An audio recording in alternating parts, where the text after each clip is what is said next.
السلام علیکم، welcome to حقیقت نامہ۔ میرا نام سید سعد شاہ ہے۔ ہیلن نے نرمی سے اپنا گلاس اٹھایا اور کہا، کاؤنٹ ڈریکولا۔ لیکن کلو نے محسوس کیا کہ ہیلن کا جام ابھی تک شراب سے لبریز تھا اور اس نے دوسروں کا ساتھ نہیں دیا تھا۔ کاؤنٹ ڈریکولا کو گزرے ہوئے ایک طویل عرصہ گزر چکا تھا۔ وہ اس علاقے کا سب سے ظالم اور خونخوار درندہ تھا۔ گاؤں کے لوگ اس کی دہشت اور خون ریزی سے خائف رہتے تھے اور ہمیشہ اس طاق میں رہا کرتے تھے کہ جب بھی موقع ملے اسے کیفر کردار تک پہنچا دیں۔ اس کے متعلق بڑی بھیانک اور پراسرار کہانیاں مشہور تھیں اور اسے اچھا نہیں سمجھا جاتا تھا۔ ایک دن موقع پا کر کچھ لوگوں نے اسے دبوچ لیا اور ختم کر دیا۔ ڈریکولا ایک بدروح تھی۔ اس کی بچی ہوئی راکھ کو کلو نے مدتوں سے سنبھال کر رکھا ہوا تھا۔ شیطانی قوتوں نے اب اسے یہ زرعی موقع فراہم کر دیا تھا اور ڈریکولا کی خواہ آشامی اور اس کی پیاس کو بجھانے کا سامان ہو چکا تھا۔ نہ صرف یہ کہ 4 افراد خوف اور دہشت کے اس جال میں آ کر پھنس گئے تھے، بلکہ یہ کہ وہ چاروں مطمئن تھے جیسے وہ کسی بہت اچھی جگہ آ گئے ہوں۔ کلو اپنے آقا کو دوبارہ زندگی دینے کے لیے بے قرار تھا۔ اس وقت وہ راہداری میں بے چینی سے ٹہل رہا تھا۔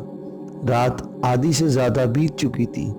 وہ طرح طرح کے منصوبے بنا رہا تھا۔ مدتیں گزر گئی تھیں کہ ان ایوانوں میں خون اور قتل و غارت کے ہوشربا مناظر دیکھنے کو نہیں ملے تھے، صرف اس لیے کہ اس کا آقا ڈریکولا راکھ کی صورت میں چنگاری بننے کا طویل عرصے سے منتظر تھا۔ کلو نے آہستہ سے ہیلن کے کمرے کے دروازے پر دستک دی اور آواز دی۔ ہیلن بے چینی سے اپنے بستر پر کروٹیں بدل رہی تھی۔ اس نے اپنے شوہر ایلن کو جگایا۔ ہیلن کی بے چینی کو دیکھتے ہوئے ایلن نے موم بتی اٹھائی اور دبے پاؤں کمرے سے باہر آ گیا۔ کلو اسی کا منتظر تھا۔ اس نے کونے میں کھڑا ہوا تابوت اٹھایا اور اسے اپنی کمر میں لاد کر گیلری کا زینہ اترنے لگا۔ وہ تابوت لے کر دانستہ طور پر آہستہ آہستہ گھسیٹ رہا تھا، کیونکہ اسے یقین تھا کہ احمق ایلن اس کا تعاقب کر رہا ہوگا۔ وہ تابوت اٹھائے نیچے تہہ خانے میں چلا گیا۔ اس کے آقا کی خواہش یہی تھی کہ قربانی کی رسم یہاں انجام دی جائے۔ کلو نے تابوت ایک طرف رکھ دیا اور خود تاریکی میں چھپ کر کھڑا ہو گیا۔ کچھ دیر بعد تہہ خانے کا دروازہ کھلا اور ایلن موم بتی سنبھالے اندر آیا۔ اس کے چہرے پر فکر اور تجسس کے آثار نمایاں تھے۔ وہ دبے پاؤں تابوت کے قریب گیا اور موم بتی کی بھڑکتی ہوئی لو میں اس پر لکھی ہوئی عبارت پڑھنے لگا۔ تابوت پر کوئی تاریخ یا فقرہ درج نہیں تھا، صرف کاؤنٹ ڈریکولا کھدا ہوا تھا۔ کلو نے چشم زدن میں بھانپ لیا کہ اب موقع آ گیا ہے کہ وہ اس سنہری لمحے کا بہترین مصرف کر سکے۔ اس نے بجلی کی سی تیزی سے اپنے لباس میں چھپا ہوا خنجر نکالا اور اس سے پہلے کہ ایلن چیخ سکے یا کوئی آواز نکال سکے، ایک ہی وار میں خنجر اس کے سینے میں اتار دیا۔ ایلن بے جان ہو کر فرش پر گرنے لگا تو کلو نے اسے سنبھالا اور تابوت کا ڈھکنا کھول کر اسے تابوت کے ساتھ لگا کر کھڑا کر دیا۔ پھر اس نے تیزی سے کونے میں رکھا ہوا مرتبان اٹھایا اور ڈریکولا کی راکھ اس تابوت میں ڈال دی۔ تابوت کے عین اوپر ایک رسی کنڈے سے بندھی ہوئی لٹک رہی تھی۔ کلو نے ایلن کی لاش کو کھینچ کر اس کے دونوں پاؤں رسی میں باندھے اور لاش کو لے کر تابوت کے اوپر لٹا دیا۔ پھر اس نے اپنے تیز دار خنجر سے ایلن کی شہ رگ کاٹ ڈالی۔ لاش تڑپنے لگی اور خون کا فوارہ راکھ پر گرنے لگا۔ خون بڑی تیزی سے راکھ پر گر رہا تھا۔ کلو نے خنجر کا ایک اور بار کیا اور گرم گرم تازہ گاڑھا خون مزید تیزی سے گرنے لگا۔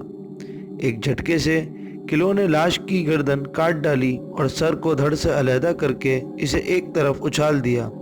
اب وہ دو زانوں ہو کر تابوت کے قریب بیٹھ گیا۔ اس کی نظریں خوف اور احترام کی وجہ سے جھکی ہوئی تھیں۔ باہر بجلی بہت زور سے چمکی اور پھر بادل گرجنے لگے۔ روشنی کا ایک تیز جھپاکا سا ہوا اور پھر تابوت کے ایک سرے پر ایک غیر انسانی ہاتھ نمودار ہوا۔ ہاتھ پر خون کی رگیں ابھری ہوئی تھیں اور یہ شیطانی ہاتھ ڈریکولا کا تھا۔ کلو گھٹنوں کے بل کھڑا تھا۔ تہہ خانے میں ڈریکولا کی خوفناک آواز گونجی اور اپنے آقا کی آواز سن کر کلو کا دل اچھل کر حلق میں آ گیا۔ وہ ایک طویل عرصے کے انتظار کے بعد اپنے آقا کی آواز سن رہا تھا۔ وہ بدستور سر جھکائے آہستہ آہستہ سیڑھیاں چڑھتا ہوا تہہ خانے سے باہر نکل کر گیلری کی طرف چل پڑا۔ انہی سیڑھیوں پر کچھ دیر پہلے ایلن چل کر تہہ خانے تک آیا تھا اور اپنی جان سے ہاتھ دھو بیٹھا تھا۔ کلو کے دونوں ہاتھ خون آلود تھے۔ اس نے اپنے ہاتھ پیچھے چھپا لیے، پھر آہستہ سے ہیلن کے کمرے کے سامنے جا کر سرگوشی کی، ہیلن، ہیلن۔ ہیلن نے سمجھا کہ شاید ایلن واپس آ گیا ہے۔ اس نے بے دھڑک دروازہ کھولا اور کلو کو اپنے سامنے پا کر ٹھٹک گئی۔ میڈم، مجھے بہت افسوس ہے لیکن ایک حادثہ ہو گیا ہے۔ آپ کے شوہر کی حالت بہت خراب ہے، جلدی سے میرے ہمراہ چلیے۔ کلو جیسے کہیں دور سے بولا۔ ہیلن فوراً اس کے پیچھے چل پڑی۔ وہ کچھ کہہ رہی تھی لیکن کلو سنی انسنی کر کے آگے چلتا رہا۔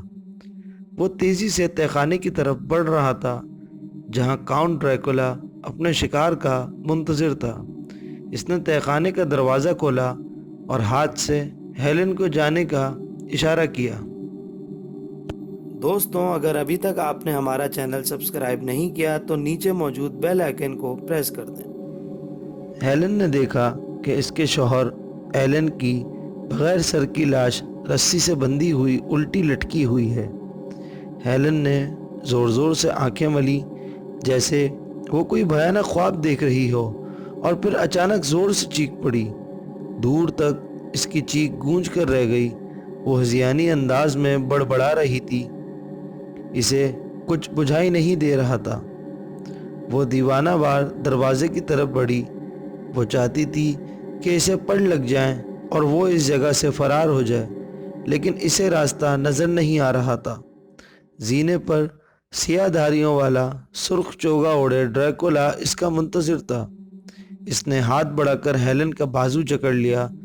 کلو نے دیکھا اس کے آقا کا چہرہ نیلا ہو رہا تھا اور اس کے تیز نوکیلے دانت جبڑوں میں سے باہر نکلے ہوئے تھے۔ وہ اپنی تمام خباثتوں کے ساتھ مسکرا رہا تھا۔ ہیلن نیم غنودگی اور بے ہوشی کے عالم میں اس کے بازوؤں میں کسمسا رہی تھی۔ ڈریکولا نے اسے اپنا شکار بنا لیا تھا۔ پھر ڈریکولا کے تیز خون آشام دانت ہیلن کی خوبصورت گردن میں اترتے چلے گئے اور وہ تڑپتی رہی۔ صبح ہو چکی تھی۔ چارلز ابھی تک سویا ہوا تھا کہ کسی نے اس کا شانہ پکڑ کر زور زور سے ہلانا شروع کر دیا۔ یہ ڈیانا تھی اور نہا دھو کر بے حد تر و تازہ اور شاداب نظر آ رہی تھی۔ چارلز کو اکثر ڈیانا سے یہی شکایت رہتی تھی کہ بہت صبح سویرے اٹھ جایا کرتی ہے اور پھر اسے بھی جگا دیا کرتی ہے۔ وہ اس وقت بھی بہت چاق و چوبند نظر آ رہی تھی۔ کیا بات ہے؟ چارلز نے ناگواری سے کہا۔ اٹھیے بھائی، دن کے 11 بج رہے ہیں۔ میں آپ کو جگہ جگہ کر تھک چکی ہوں۔ ایلن اور ہیلن دونوں غائب ہیں۔ وہ شاید جا چکے ہیں۔ ڈیانا کی آواز میں تفکر جھلک رہا تھا۔ کیا مطلب ہے تمہارا؟ کہاں جا چکے ہیں؟ چارلز نے اپنی حیرت پر قابو پاتے ہوئے کہا۔ ڈیانا پھوٹ پھوٹ کر رونے لگی۔ وہ چلے گئے ہیں، سامان بھی جا چکا ہے، سب کچھ چلا گیا ہے۔ وہ زور زور سے رو رہی تھی۔ چارلز نے صورتحال کی نزاکت کو فوراً بھانپ لیا۔ اس نے چادر ایک طرف پھینکی اور اٹھ کھڑا ہوا۔ وہ لوگ واقعی اپنے کمرے میں نہیں تھے۔ کمرے میں بستر بڑے سلیقے سے بچھا ہوا تھا۔ آتش دان میں راک کا نام و نشان تک نہیں تھا، لیکن یوں لگتا تھا جیسے ایلن اور ہیلن کبھی اس بیڈ پر لیٹے ہی نہ ہوں۔ ہر چیز بڑی عجیب اور پراسرار سی نظر آ رہی تھی۔ وہ دونوں حیران تھے کہ آخر کلو کہاں جا کر دفن ہو گیا ہے۔ چارلز فوراً کمرے سے باہر نکلا اور گیلری کی سیڑھیاں اتر کر ہال کے وسط میں کھڑا ہو کر کلو کو آوازیں دینے لگا۔ اس کی آواز ہال میں گونج رہی تھی۔ اس نے مڑ کر دیکھا تو خون اس کی رگوں میں جمنے لگا۔ ڈیانا غائب تھی۔ اف خدایا، اس نے سوچا، کیا لوگ یہاں ہوا میں تحلیل ہو جاتے ہیں؟ وہ تیزی سے سیڑھیاں چڑھتا ہوا واپس کمرے میں آیا۔ ڈیانا جلدی جلدی سوٹ کیس میں اپنے کپڑے ٹھونس رہی تھی۔ یہ تم کیا کر رہی ہو؟ میں فوراً یہاں سے جانا چاہتی ہوں، ڈیانا نے سپاٹ لہجے میں کہا۔ لیکن ایلن اور ہیلن کے بغیر ہی؟ چارلز نے پوچھا۔ تو اور کیا، وہ بھی تو ہم دونوں کو یہاں چھوڑ کر خود چل دیے ہیں، ڈیانا نے بے نیازی سے کہا۔ اب کسی قسم کی بحث کرنی بیکار تھی۔ چارلز نے اس کا ہاتھ بٹانا شروع کر دیا۔ ڈیانا زور زور سے سسکیاں لے رہی تھی اور اس کا چہرہ ستا ہوا تھا۔ اس کے ہاتھ لرز رہے تھے اور وہ بے حد پریشان نظر آ رہی تھی۔ سوٹ کیس وزنی تھے، پھر بھی دونوں میاں بیوی نے دو دو سوٹ کیس اٹھا لیے اور ڈگمگاتے ہوئے پگڈنڈی پر چل پڑے۔ وہ جلد از جلد اس بھیانک قلعے سے دور چلے جانا چاہتے تھے۔ وہ بے حد آہستہ آہستہ پہاڑی کی ڈھلوان سے اتر رہے تھے۔ ڈیانا کو یوں لگ رہا تھا جیسے کوئی انجانی اندیکھی قوت بار بار انہیں واپس قلعے کی طرف بلا رہی تھی۔ بالآخر وہ چوراہے پر پہنچے۔ دن کے وقت قلعہ اجنبیوں کے لیے خاصا پرکشش لگ رہا تھا۔ چارلز سوچ رہا تھا کہ اگر اس کے بھائی ایلن اور اس کی بیوی ہیلن کو کچھ ہو گیا تو وہ خود کو کبھی معاف نہ کر سکے گا۔ ڈیانا نے اس کے چہرے سے اس کے دل کی بات جان لی اور شدت سے اس بات کی مخالفت کرنے لگی کہ چارلز واپس چلے۔ اس نے کہا، تمہیں میرا کوئی خیال نہیں ہے، میرے خاطر ہی صحیح تم واپس نہیں جا سکتے۔ ڈیانا کا دل بھر آیا اور وہ سسکنے لگی۔ اور ہیلن اور ایلن کا کیا بنے گا؟ ڈیانا ذرا سوچو تو صحیح، میں ان دونوں کو وہاں اکیلا کیسے چھوڑ دوں؟ خدا جانے ان کے ساتھ کیا واقعات پیش آئے ہوں۔ نہیں نہیں، مجھے جانا ہی ہوگا، چارلز نے قطعی فیصلہ دے دیا۔ میرا خیال ہے ہمیں جوزف سے آج جا کر لوگوں کو مدد کے لیے بلا لینا چاہیے، ڈیانا نے تجویز پیش کی، لیکن چارلز کو اس کی تجویز سے اتفاق نہیں تھا۔ اس نے کہا، تم معاملے کی نزاکت کو سمجھ نہیں رہی ہو۔ تم نے دیکھا، لوگ قلعے کے تذکرے سے ہی خائف ہیں، کوئی اس بات کا ذکر سننا بھی گوارا نہیں کرتا، ہماری مدد کو کوئی نہیں آئے گا۔